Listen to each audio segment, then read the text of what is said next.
Well, Dylan's history of sports is live, and I didn't think we'd be talking about this, but Kyle Busch is gone at age 41, joining us.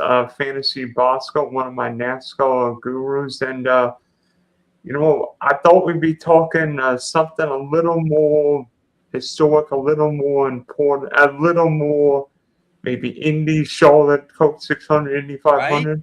But we got something more important tonight, and that's one of NASCAR's greatest drivers is no longer with us. And you know what's ironic? It just dawned on me. Kyle had thrown out there at some point he kind of wanted to try the 500 or do the double. He kind of scaled back, said he didn't know if he'd do the double now, with the kids and the age. But we all thought it'd be cool to see Kyle in an Indy car, right? We all kind of thought after Kyle Larson did it, he would be a good one to do it. His brother did it, and here it is, Memorial Day weekend, Indy 500 weekend. And Dylan, we've talked before. This is always my favorite weekend, man, for racing. I'm not a huge Monaco fan, but it was always cool to get up in the morning and turn on F1 and go right into Indy 500 and go into the Coke 600. And I've been blessed, Dylan. I've been to, 15, 16 Indy 500s. I'd have to go back and count the ticket stubs. Been to probably as many Charlotte races. I was almost always at the track until here the last probably 10 years. I was either at Indy or I was at Charlotte every year. I mean, since I was literally 7 years old. And this one hurts, dude. I mean, I think it hurts on so many levels. You mentioned before the show, Davey Allison and Alan Kwiecki. I think we're similar in age. I remember riding the school bus after hearing the news hearing the morning news, right? We all got ready for school, eating our breakfast, and I don't know about you, but usually something was on the TV, for the ticker in case school was out with snow or whatever. But it was always the same thing all the time, some morning news thing, whatever, or hearing it on the radio. I mean, we all woke up to morning radio and hearing the news of Alan Kwiecki and Davey Allison, and both of those were off-track incidences, and so was this. I mean, shoot, Dylan. When I saw the news this morning, he was rushed to the hospital with a severe illness. Like, my heart sank. Like, what happened, right? I mean, yeah, what's going on? I mean, we knew he wasn't feeling good at the Glen, but I didn't hear anything last weekend at Dover. Did you? I don't remember hearing anything even after he won the Dover truck race, and maybe that's something Kyle didn't want to know. I mean, because well, I'm not a doctor. I'm not going to speculate. That's not. I don't want to play the what if scenarios, but maybe Kyle knew something was up that nobody else knew. It's interesting you say that because he made a comment in Victory or on the track. They do that Victory Lane interview on the track now. You never know when the last one's going to be. Right? And I mean, now with hindsight, what a fortuitous comment, man. I mean, and I think what really has me upset, and you mentioned this before we hopped on. I'm like you. I was looking forward to seeing Kyle and Brexton something. Maybe it's a truck race. Maybe it's late models. Who knows? But I think we all envisioned Kyle being like Dale Sr. in that he was going to drive into his 50s, right? Like that somewhere, shape and form, and how fitting is it though that, I mean, his last weekend race, no, he didn't win the cup race, but he won the truck race and he had a very good run in it was an all-star race, so it was a little different. So, I mean, I guess you could say, I don't know if we even count Dover as a real race, right? I mean, Kyle won his last real race. Yeah, I don't even want to call the all-star race a real race because so many calls wrecked before the race. I agree. I agree. You and I are in agreement on this. And so that's what I'm saying. Maybe we just don't count that race anyway. We didn't think it was a real race to begin with. So it just I don't know. And I think what's haunting me too, Dylan, is it seems to me that a buddy of mine said this because I've been hearing from everybody, casual race fan. I mean, they all know I'm big race fans. They know I've been a Kyle supporter for a long time. I've introduced a lot of people to racing, including my wife. Yeah. But I was talking about Donald, right? We introduced Donald, and he reached out and he goes, it feels like there's just death everywhere. It's all around us, and it's really hard to deal with. And 41 seems awfully young, man. Yeah, and, way young. And you got to believe he was in fairly decent shape. I mean, to drive these cars for 400 and 500 miles, the days of being Dick Trickle and lighting a cigarette in the car, it's not the same. I mean, back then you had to take care of the car, so getting up on the wheel and driving the whole race wasn't a thing. Now it is. And I don't know. I regret not having more Kyle Busch stuff. I remember one of the last races I went to talking to a Kyle Busch fan, and he was all kind of twisted up because I had Kyle Busch, Carl Edwards, Kyle Larson, and somebody else. I had between the shirt, the hat, the lanyard, and the koozie, I had 4 different drivers I was representing as I'm standing there having a cigarette with this guy, right? And go ahead. Actually, the last race I was at was the 2016 Ford 400, where the championship 4 were Kyle, Joey Logano, Carl Edwards, and Jimmy Johnson. And we all know what happened in that race.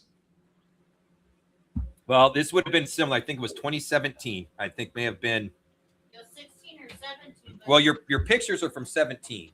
Right, but my first race was the one that had the red flag. Right, but what was the last race we went to? Was probably 2018. Because we went 1 year after we had hot passes. Yes, right. Oh, that was the Roval. It was the Roval last one we went to. Right. Yeah, because they changed. We went to the Roval. What year was that? The guy that said that's how you had 4 different drivers said you are all fucked up, but I can appreciate it. Yeah, that's exactly what I was telling Dylan. Was that I was talking to a Kyle Busch fan because I said I wish I had more Kyle Busch stuff. But I said he was all twisted up because I literally was representing 4 different drivers between the shirt, the hat, the koozie, and the lanyard. And I think 3 of them all wrecked in the same spot. Yeah. And I think 3 of them wrecked in the same spot. I think they did. It was Dylan. It had to be like 2018 or 2019, somewhere right around there. I think it was 2018. And look, my fandom's changed. I will be the first to admit. I went to Bristol. Oh, I don't remember the year, but it was the year that Carl Edwards beat Kyle Busch, and he spun out Kyle Busch on the backstretch, and they interviewed him. Carl's like, I lost control of the steering wheel. I was egging on Kyle Busch fans for days, man. I mean, egging them on. F Kyle Busch, F this. I was looking to start a fight. I didn't care. Went back the following year and Kyle Busch wins. And there was a kid sitting next to us, all in Eminem's garb, right? Got this sign for Kyle. And I was like, oh, that's a brave one in today's world, because Kyle's still, I mean, I had cooled my jets and realized I'd kind of been a dick. And I made a comment to the dad, said, oh, that's a brave one with this crowd or something like that. He goes, it's funny. He goes, a lot of the people, even though they hate Kyle, will say things that it's pretty cool. He goes, look, the reason he likes Kyle is the M&Ms. What kid doesn't like M&Ms, right? So Kyle wins, and of course the kids celebrate and got the sign. And we were on the front stretch, and we weren't far from the flag stand. Like I could have hit the flag man with a ball, from where we were. We were probably 17, 18 rows up, so you could see the whole track. And so the kid kind of goes down, has got the flag, and Kyle Busch stops and gives him the checkered flag. And, you see something like that, and no matter how much your fandom gets in the way, you start to realize how pathetic it is to be a hater, if you will. And I didn't care who the kid cheered for. That kid will be a lifelong fan. That kid will be a lifelong fan of Kyle, of the sport. In fact, I feel for him right now. I imagine he's just heartbroken, whoever that kid. I mean, that was so long ago. Kid's probably 18, 19, 20 years old, something like that, if I had to guess. Maybe older. Yeah, well, because this would have been 2010-ish, 2000. 2008-ish, somewhere between 2008 and 2000. Yeah, probably around 2008. I'd have to go back and look at the wins. Dylan, you probably know exactly when Carl Edwards won, and then at the night race, and then Kyle won the following year at the red night race. I think 2008 would have been the year Cole and Kyle traded pain. Hey, right? So somewhere around 08, 09. So that kid was probably, I don't know, 5, 6, 7, 8 years old. So yeah, dude, for all I know, dude's taking his first kid to see Kyle Busch win somewhere, right? Cole Edwards won 2008, Kyle won 2009, 2010. And by the way, speaking of Bristol, I don't know exactly what year it was, but I remember Brad Keselowski saying when everybody got the microphone at Bristol saying Kyle Busch is a bleep.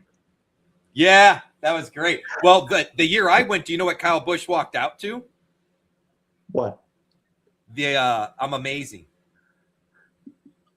You know the song I'm Amazing, So Amazing by I don't even like the guy. It's South Park did a spoof on him, and I can't remember the guy's name. And you remember the year that Kyle Busch swept all the Bristol races? The truck, that's right. The Friday night and the Cup race. Yep, he did. He did them all. And I'm like, he was an old school wheelman, Dylan. Do we have anyone else like that? I mean, we can talk Kyle Larson. Kyle's a little different. But, I watched the special last year, and they kept asking drivers who would they love to teammate if there was no rules, no concerns. And it was funny to see Kyle Larson and Kyle Busch both mention each other. And I have maintained that, in my opinion, they are two of the best shoes that we have ever seen grace in NASCAR. I don't think there's any question about it. And, I mean, I remember Kyle Busch's first Truck Series start 2001 in Richmond. And then I think he was leading at Chicago Motor Speedway, not Chicagoland. This is how long I've watched NASCAR. Chicago Motor Speedway, and I think he ran out of gas late in the run. And I'm like, oh, that was that short track that only the trucks ran at, wasn't it? Yep. And then NASCAR put in a rule that Kyle Busch was too young. Too young. I would say they created the Kyle Busch rule. And, there's the story that he tells. He lied about his age to get into one of the races. And that may have been the race he lied about. I remember hearing this story recently where he basically was like, yeah, we may not have told him the proper age. But by 2004, he was in the Busch Series driving the 500 Motorsports. And in 2005, he wins his first Cup race in California. And I think we all knew, Kyle Busch was going to be a star. Now, maybe maturity issues. There were things he needed to work on. I remember one time when he gave NASCAR the double bird, and he got bopped 2 laps at Texas. You remember when he wrecked Ron Hornaday under caution? Yeah, and then he was parked for the rest of the weekend. Maybe a lack of maturity, but even then, but then Kyle got married, had Brexton, and then he made the most dominant truck team ever, right? Yeah. And look how many NASCAR drivers are in the sport today because of Kyle. You think Bubba Wallace, you think Christopher Bell, you think John Hunter Nemechek. I think Eric Jones in that team? Ooh, that's a good question. He might have been. He was. Joey Logano was right behind William Byron was in that team. That was the one year William Byron should have won the Truck Series title, but we know what happened in Phoenix. Kyle was good at finding drivers, man, and I think that's part of what has me bummed too. Is I always assume when Kyle retired, we'd have a Kyle Busch Racing would come back in some way, shape, or form, and I was excited to see that. Did you have? And then now who's going to bow? Because every time Kyle Busch wins, he would bow. Now nobody's going to do that. Yeah. I mean, is there a race that sticks out for you with a car? It could be good, it could be bad, it could be, what was that? Say that again. Is there a race that Kyle was in that sticks out in your mind? A race that sticks out of my mind for Kyle. Well, Yeah. the two Bristol runs do, because I was there, right? One of the cooler stories that my wife likes to tell. So when we were at Charlotte in 2015 or 2016, what do you call it? Remember the camera they had on the cable that went back and forth? The cable broke, and the cable came down and ended up on the track. Mark Martin hit it. Kyle Busch hit it. A couple of other people hit it. They had to throw a red flag, and they brought the cars down pit road. And because it was a red flag, you can't work on your car, right?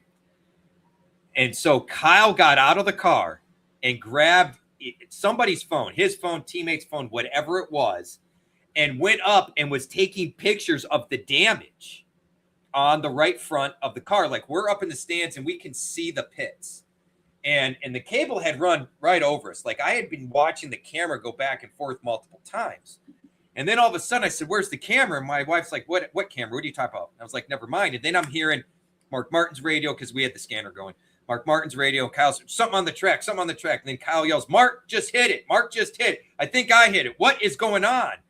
And it was the cable from the camera. Meanwhile, there were Russian paramedics in the stands just to the right of us because people got hurt. The cable came down. When it got hit, it was like jostling around and was whipping people. So it was doing all this damage. There was chaos everywhere. And Kyle's down there on his knee and doing getting all these pictures of the damage. And you could hear him talking on the radio going, "All right, hey, great. Now get a picture of this." And he's like, "I think you're going to need this." Like, they were communicating back and forth of the damage, what was happening, so they could start working on parts in the garage area to get ready to fix the car. And I guess for me at that moment, I realized what a teammate and what a student of the game Kyle Busch is, right? Like, that was out of the box thinking. And I don't know if it was him, I don't know if it was the team, but kudos to both, because I didn't see anyone else taking pictures on pit road, man. It was only Kyle, right? Kyle came up to a dirt race not far from here and basically made it a big money race by donating all this money for it. And a whole bunch of people showed up and I believe Brexton ended up winning, but a bunch of people showed up and had a grand old time. But the stories I heard from that and how nice he was, I used to think he was just a jerk. That when I was, bashing him at the Bristol race, and I have come full circle to the point I defended Kyle a lot. And I'll be the first to admit, I think people need to be honest with themselves that Kyle was a lot more like Dale Sr. than people want to admit. He was aggressive like Dale. He did pull punches with his language. It was a personality. People forget Dale Earnhardt was hated. Every time he showed up when I was a kid, he got booed. I got booed. I was wearing a Dale Earnhardt shirt at the Brickyard 400. I, as a 12-year-old, 10-year-old, got booed coming into the stands. Let's see, 94. I would have been older than that. I would have been 16. I was 16, and I got booed walking up the stands in my Dale Earnhardt Sr. shirt. So I think we don't realize what we have until it's gone. And I think you're going to see this weekend that all the boos that Kyle used to get is going to be nothing but cheers. That there's going to be nothing but love and respect, no matter what they did. They'll honor him some way this weekend. I know they will. Moment of silence before the race. They'll announce the 8 car. Something will happen. Maybe drivers make a comment. I will be tuning in for the whole event because I want to see what they do to honor him, because I think he deserves it. Maybe my favorite Kyle Busch memory 2015 Sonoma. This was after his terrible accident at Daytona. Oh, broke his legs. And when he broke his leg, and people were like, well, Kyle Busch shouldn't be able to drive on a road course. Not only did Kyle drive on a road course, he won the darn race. He won a lot of races. In his first, well, yeah, Kyle won. No, I'm saying when he came back from that injury, like he went on an absolute tear that season. He won 234 races, and arguably that might have been the biggest of his career, which is saying something for a guy who won literally everywhere except the Daytona 500. But yeah, there's another one. There's another great that's not going to get a Daytona 500 win because it's turned into a luck race. Yeah. That's why careers are not measured by Daytona. I mean, Tony Stewart never won Darlington or the Coke 600, and Tony Stewart was every bit, if not a way better driver than Casey Mears, David Ruderman, or some of the guys who've won there. It's true. You're spot on, and it's just a shame. I mean, Tony said, used to be everybody would trade a championship for a Daytona 500 win, and now that's no longer the case, right? Everybody would rather have the championship than the Daytona 500 win. Danny Hamlin might argue. I think he would trade his Daytona 500 wins for a championship trophy, and that's what I'm saying. Tony Stewart's point was back in the 80s and 90s, it was the opposite, right? Give me the Daytona 500 win, you keep the championship trophy. Nowadays, it's like Daytona's cool, but it's such a fluke luck race that I'll take the championship. At least Kyle got his, man. I mean, people knock for the asterisk with the broken legs, but that's the way the rules were set up. If it was set up the way they are today, no, he wouldn't have had a shot. And what was frustrating with the broken legs was, remember, it was just, 3 years earlier, they said they wanted to have safer barriers around every inch of every wall at every track. Remember that? And I tell you what, that's what bothers me, I think, about this illness. Like, you see the man just destroy that wall, and he crawled out of that car, knew his legs were busted. You didn't see pain on his face. He was talking to him, explaining to him, like, I got a problem. Like, the dude was just,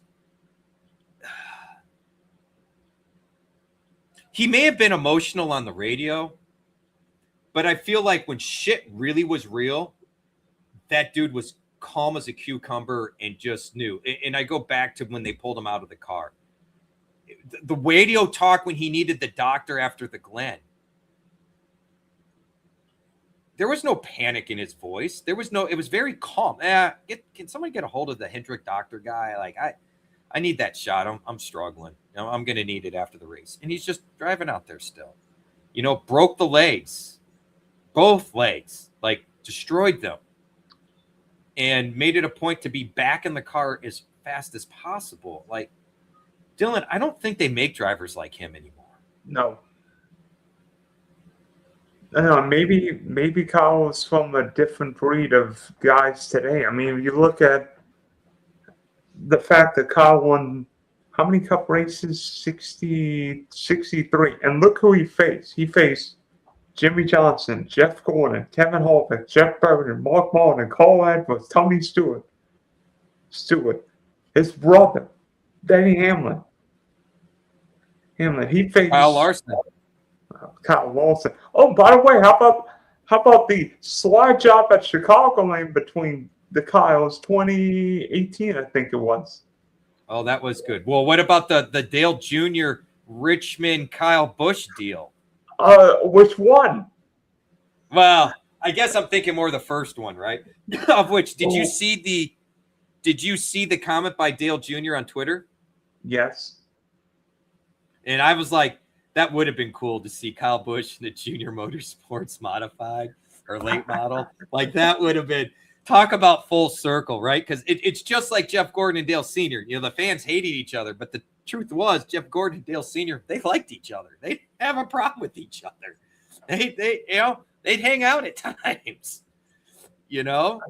And maybe Gordon was a good thing for him, because Dale Sr. wouldn't go on Saturday Night Live. He wouldn't do all of these things. Maybe Kyle needs some growing up. I mean, you know what? Guys have gotten involved in. I mean, guess what? Wrecks are going to happen on short tracks. I don't care what year it is. You know, maybe. I mean, and if you think 234 wins, nobody's going to come close to the amount of wins he's got in all three series. I don't think anybody will have the versatility. I mean, it's weird. In a week that Jeff Bowden and Kevin Harvick will induct into the Hall of Fame, I mean, I might be crazy, but I think NASCAR needs to put Kyle Busch in the Hall of Fame now. A little like when baseball put in Clemente after he died. I saw someone suggest that, and I'd be fine with it. The one suggestion I hate, Dylan, someone said something about retire his number, not running races this weekend. And I said that would be the lowest thing you could do to honor his memory. The last thing he would ever want is a race to not go on. And they've never retired numbers before. Don't do it. I mean, all ran the next week after Big E died. Yep. They changed the number. Don't get me wrong. They changed the number, but they ran. They weren't going to. And Richard remembered a conversation that Big E and he had where they promised each other, if something ever happens to one of us, you keep racing.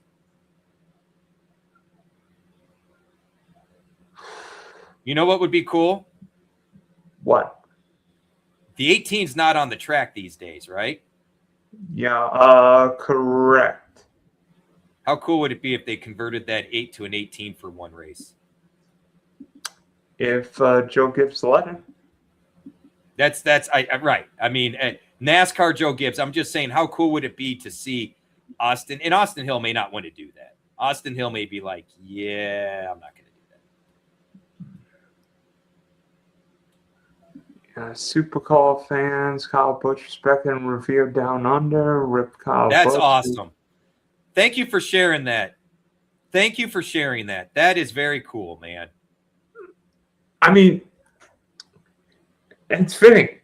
You know, we've got an ex V8 supercar driver dominating road courses now in SVG. And by the way, I think when they go to the military base, SVG is probably going to win by like 20 seconds anyway, but that's even the other day.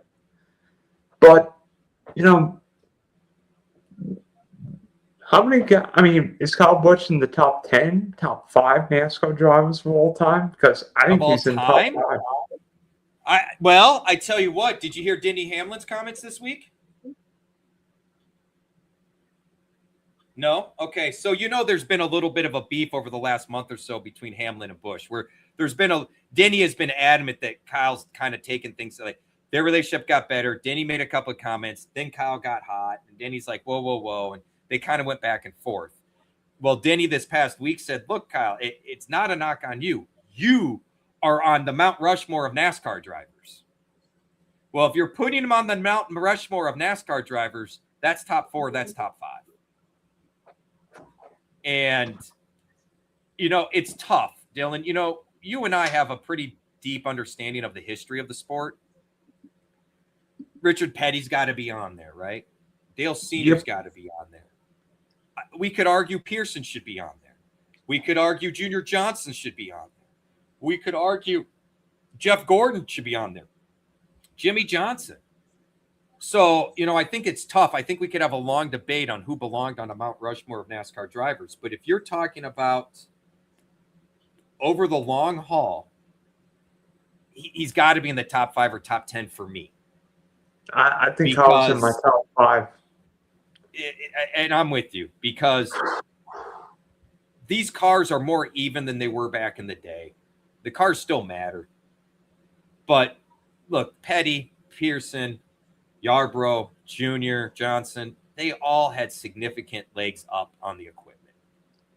And you can see that by the amount of dominance in the short time periods, right? Like if you go look at the races, we've talked about it, Dylan. Go back to 1960 something. They ran like 54 races or something like that.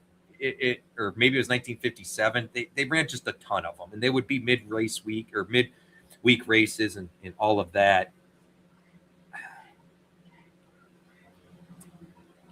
He was one of the most fun drivers. I tell you what, let me put it to you this way.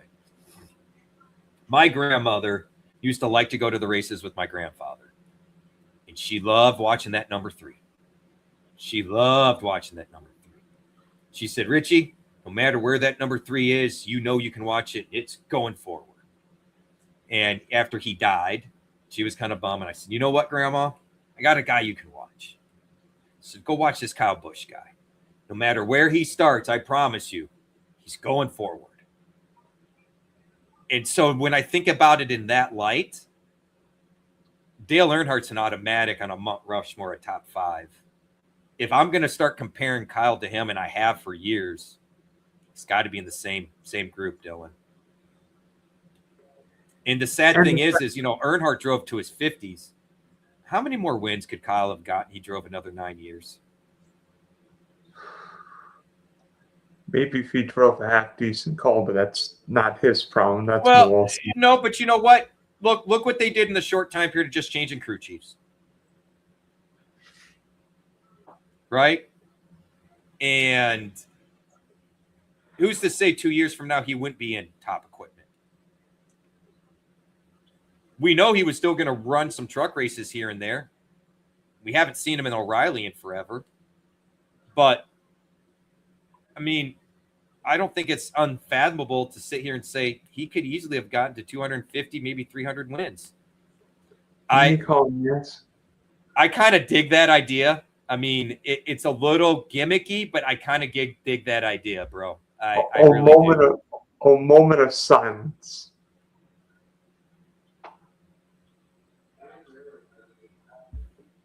I am curious to see what the tracks and the sport decides to do, because this is shaking the racing world. It will be talked about at Indianapolis. It'll be talked about this weekend. It'll be talked about not just Indianapolis, but Montreal and Charlotte, because this is the biggest racing weekend of the year. Everybody's racing. You've got arguably the biggest open wheel car race in the world, F1 racing in Canada, and then the Coke 600. I mean,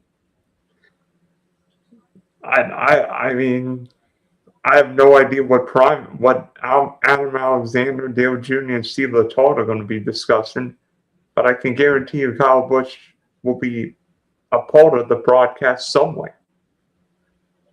I agree. It may be a major part of it, to be honest with you. Is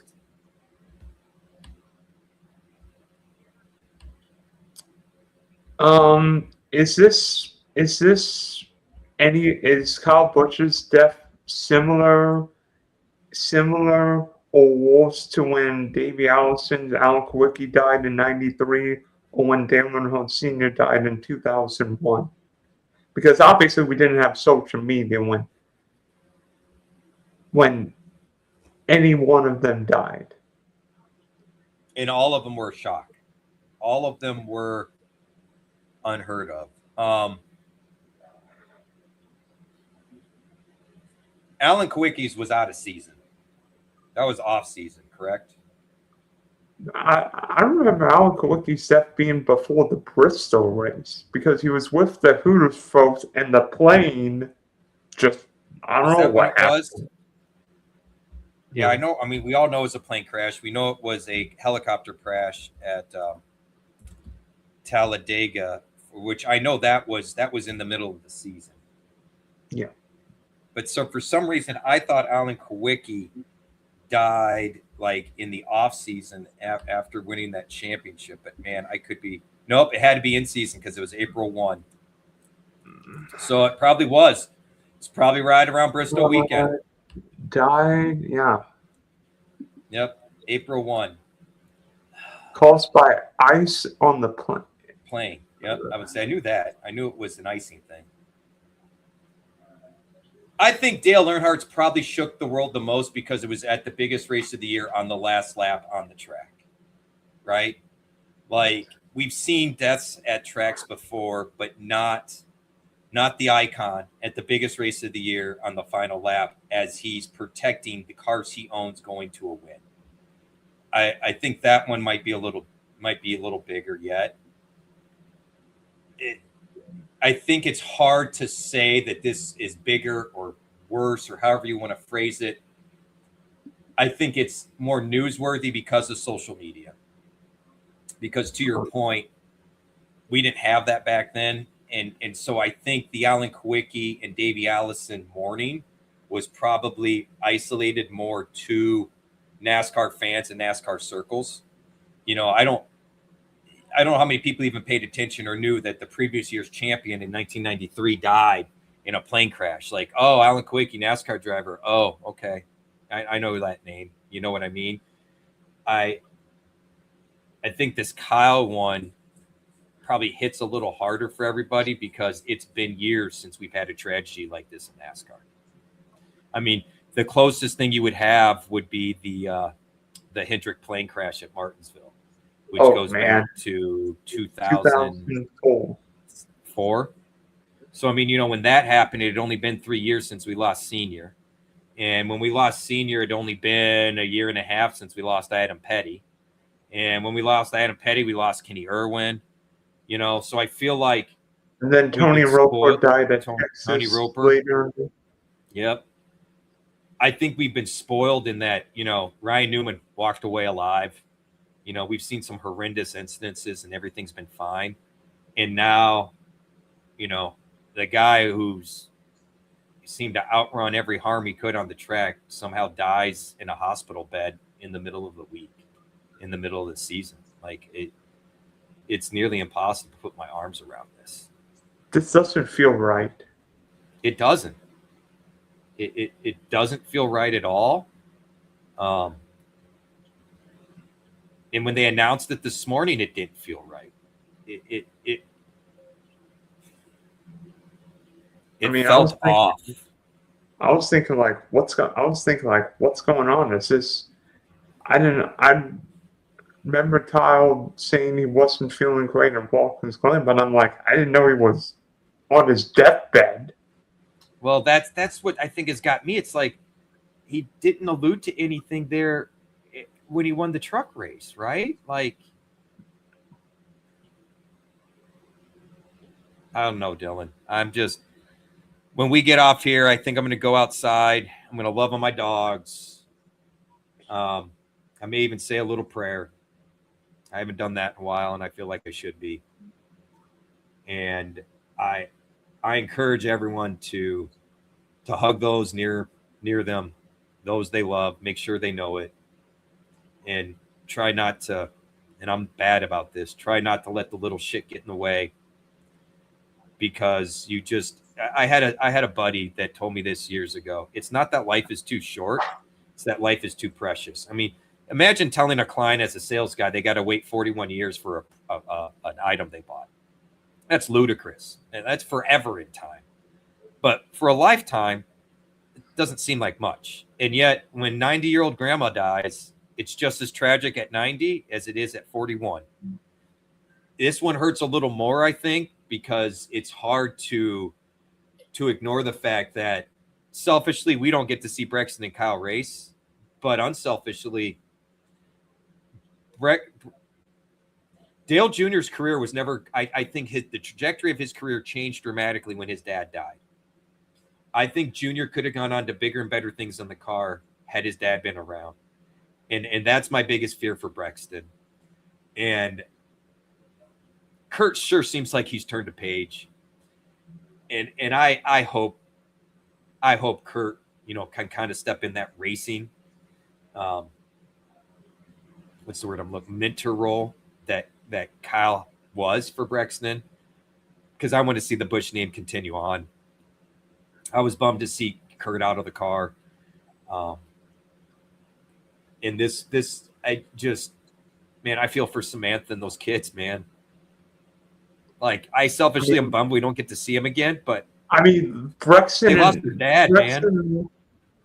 Brexton and Lennox both just had birthdays, right? Yeah, Brexton's birthday, I think, was just earlier this week, wasn't it? And Lennox went to Disney. I mean, Yep. Here, let me look it up because I know someone just said he just celebrated.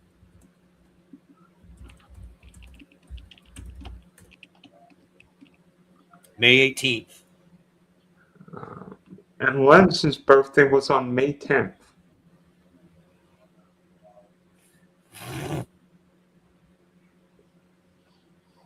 It's just, this isn't right, Dylan. No. It just isn't right.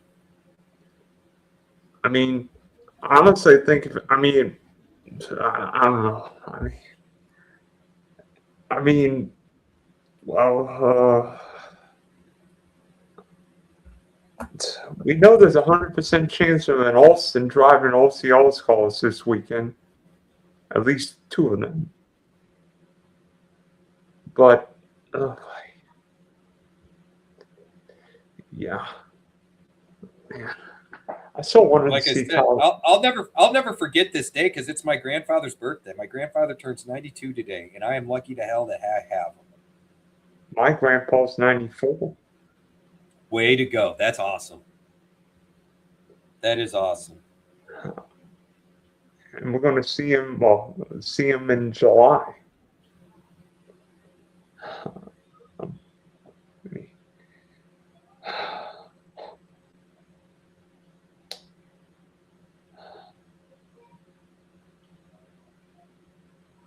And I don't know what to say. I'm speechless. And that's not me. I know. Yeah, I mean, it's just. I know, man. I'm really struggling with this, bro. Like I feel for Samantha. I feel for the kids because who's going to be that father figure in their lives? I mean, that's what I'm saying. I don't know.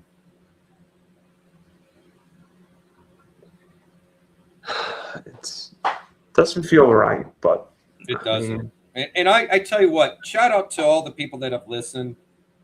And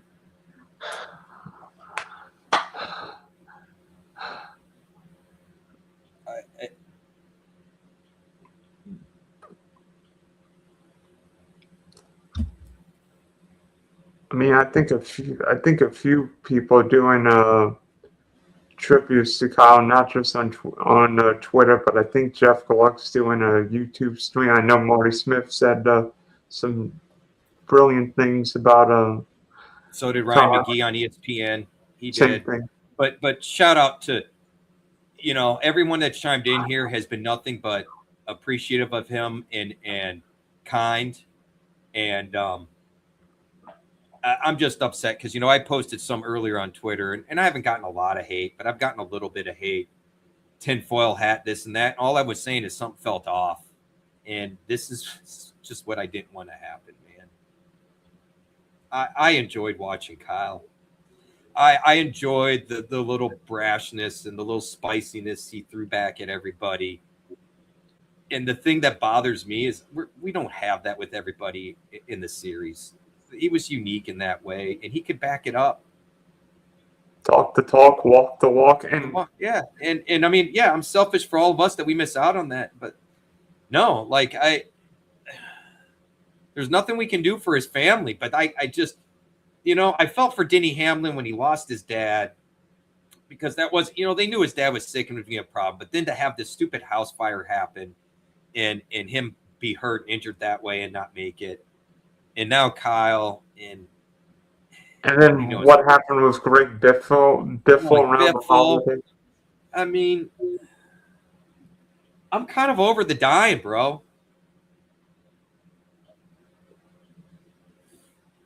I don't know. I don't know what to say. This is like 1993. Oh yeah, and then in '94, 2 drivers died at Daytona. Oh God, Neil Bonnet and I don't remember who the other guy was. I forgot about that. Neil Bonnet even had the car in the camera in his car. He was remember he used to do in race interviews. Remember, he was the first one to do that. That was a big deal when they had Neil Bonnet do that. He got out of the booth and went back in the car, and Country Tide Lemonade, wasn't it? Wasn't it Country Tide Lemonade car? Yeah, for James Finch. That's right. Neil James Bonnet and Finch. Rodney Orr. Thank you. Rodney Orr was the other guy who died in 94 speed weeks. Wow. I mean, hopefully, I mean, yeah, 2000, 2001 was just as bad as 93, 94. Yeah. Probably worse in some ways. I mean,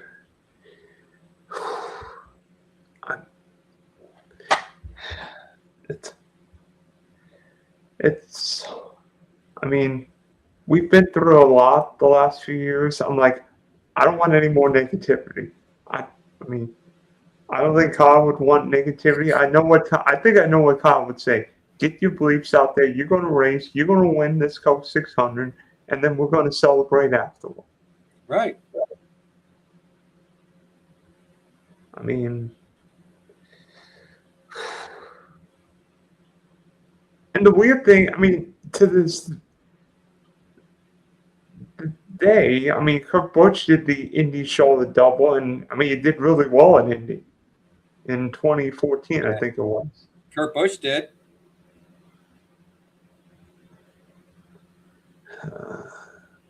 Yeah. Yeah. Yeah, I mean, it's just, I mean, I don't know what, yeah, it's just, but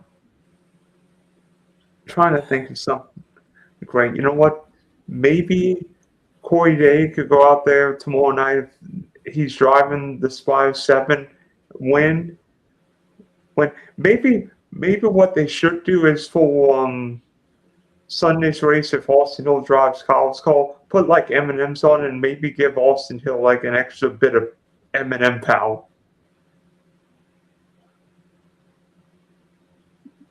That would be pretty sweet. No, yeah, I don't.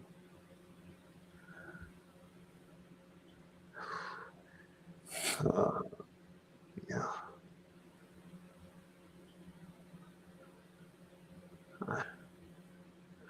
Jeff Gordon even just tweeted it out. He's saying this is a devastating loss and one that is hard for the NASCAR community to process. Kyle was a fierce competitor who demanded the very best from himself each time he put on the helmet.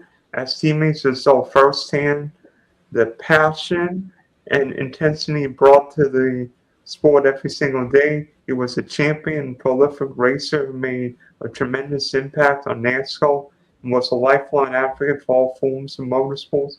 But beyond the track, he loved his family deeply and was incredibly proud of Samantha, Braxton, and Lennox. My thoughts are with the entire Busch family during this extremely difficult time. I mean, that's coming from a guy who raced against Kyle Busch for 11, 12 years. Like the second half of Jeff Gordon's time was Kyle Busch's time.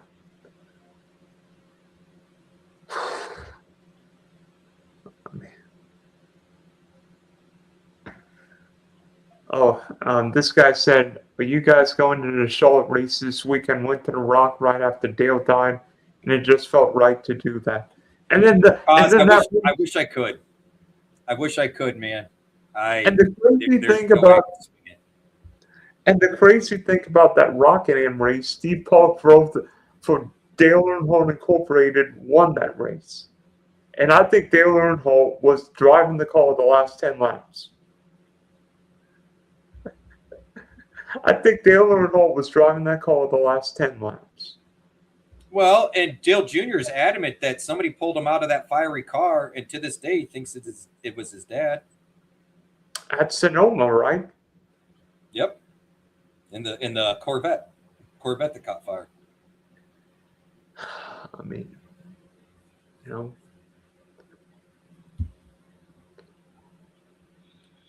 mean, before you go, who's the one guy you would want to see do an Indy Charlotte double? I mean, we've seen Kyle Larson, Well, we've seen. it was Kyle Busch was the guy. that would have been a good yes. That was the guy I wanted to see do it. I guess it'd be Christopher Bell or Tyler Reddick for me. A couple of guys that I know have some dirt experience, that I feel like could get into a sprint car and show a little some. I mean, you know this, Dylan, but Indy racing was built on USAC in the open wheel sprints. So, it was a natural fit for someone like Kyle Larson to do it, right? But let's be honest, man. The only name that was coming to mind before today was Kyle Busch. I think Kyle would have been an excellent team. I think I have another one. Maybe he's young. Maybe I'm thinking 5 years too early. But what about Connor Zillage? You know what? Okay, you got my ears perked up. I don't hate that call. That's a good one. And he's even said he hasn't ruled out F1 entirely or Indy or whatever. That's a good one. I tell you what, I will hook my bandwagon to that, Dylan. I'll join you on that bandwagon, buddy. I mean, only problem is if Connor wanted to drive F1, he'd be 50 by the time he could get in there. Yeah, this is true. But I'm saying Connor talked about not ruling it out because, that was his original path at one point. And I don't think he'll be driving the 48 car in 2027, maybe 2028, but who knows? That's just me. Hey, Kaz, can you throw Kaz up there? I appreciate let it all out, brothers. I'm struggling, Kaz. I'm not going to lie. So, Kaz, you may not know this. Throw Kaz's last one up there. Dylan's been a guest on the show, but I do a podcast weekly or live stream weekly called the Race Guru Thunder Hour. It is a running joke that I am obsessed with Corey Heim and Heim time. So, and by the way, Corey Heim's going to run the Coca-Cola 600 this weekend. So you've got 600 miles of Heim time. I've got 600 miles of Heim time. We had a long discussion about Heim time on the live stream. So that's right, Kaz. So if you ever want to check it out, you can see this week's episode. It's on YouTube. Just go to YouTube, search Race Guru Thunder Hour, and you'll hear me and Sean talking about it. And there's definitely a good section on Heim time. I even asked the wife what time it is, and she yells out Heim time. So, Kaz, I'm with you, buddy. You don't have to sell me. I've been on that Heim train since you can ask Mark. Well, Dylan probably knows too, but our buddy Sean, I've been pushing Heim for about 4 years. Legitimately. I've been saying for at least 2 he needs to be in a cup car. So wouldn't mind if you check that out. Fast forward through some of it if you want just to get the Heim stuff. But Kaz, I'm right there with you, buddy. And honestly, that made me feel a little better because I've been feeling really dumpy, man. And I appreciate you guys are just as devastated. I mean, I guess misery loves company, so I don't want to be like, oh yeah, good for you, but we're all sad and we can all lean on each other here. And this is really unfortunate news. And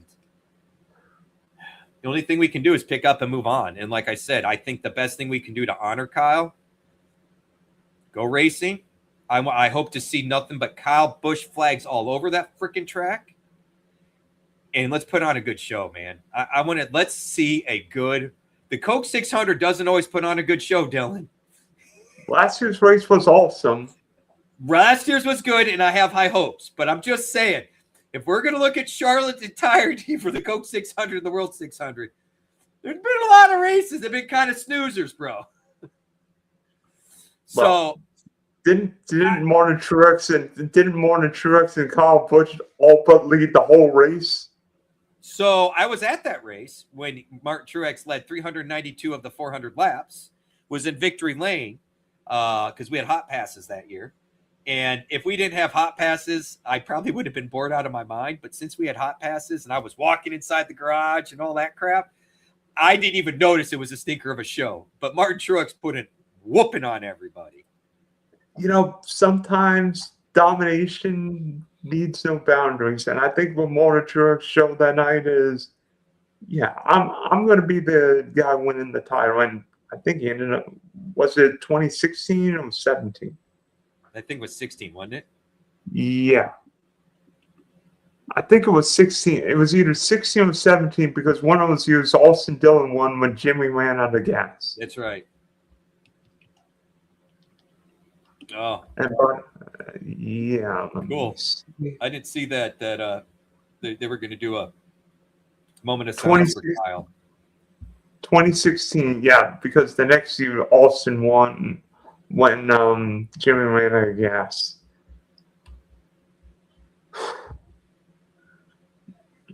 I mean, it's going to be, I wonder what the ratings will be just for this weekend, because I think even in other forms of motorsports, I mean, people, whether you're in Australia or anywhere, would have heard of Kyle Busch.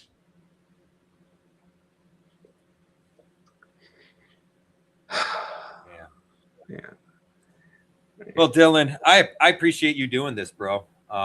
I mean, I'm getting a little soppy-eyed again, so I'm probably gonna have to step off here because yeah, I'm gonna abandon ship too. So thanks, Rich, for hopping on, and you know what, Dylan's History of Sports will be back with hopefully some happier and livelier shows soon. But in the meantime, Rich, see ya.